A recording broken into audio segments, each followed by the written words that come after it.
বিভিন্ন জায়গায় নিয়ে ও দংশন করছে।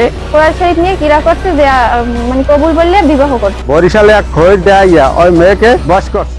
সম্পর্কের ভিত্তি যেখানে বিশ্বাস, সেখানে সেই বিশ্বাসকে পুঁজি করে যখন কেউ লোভে মেতে ওঠে তখন তার পরিণতি হয় ভয়াবহ।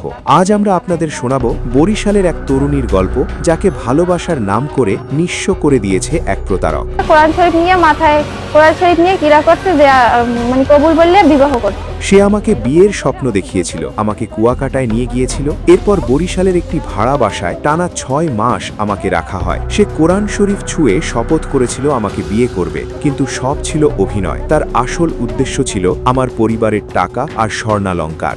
বিবাহের প্রলোভন দেখি আমার কাছ থেকে যত টাকা পয়সা ছিল, গহনাগাটি সব নিয়ে এখন পালাইছে। 5 বছর সম্পর্ক ছিল, আমাকে অনেকবার কুয়াকাটা নিয়ে গেছিল। তারপর 6 মাস আমাকে বরিশাল বাসা ভাড়া করে রাখছিল। আমার অন্য জায়গায় বিয়ে হয়েছিল, সেখান থেকে ওই ছেলে আমাকে ছাড়াইছে, আমাকে বিবাহের কথা বললে যে যেদিন ছাড়বে এর পরের দিন আমাকে বিবাহ করবে।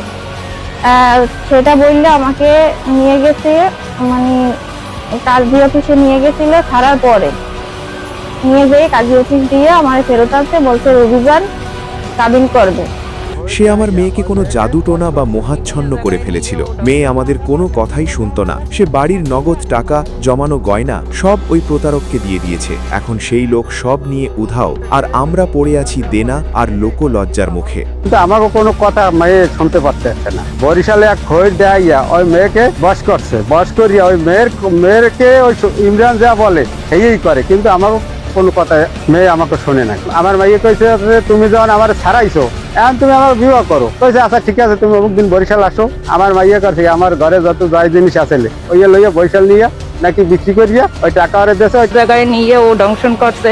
বিবাহ করবো, বিবাহ করে নাই। আমরা বিবাহ দিয়েছি, অনেক টাকা পয়সা খরচা করছে। আমার দাবি ওর নিতে হবে।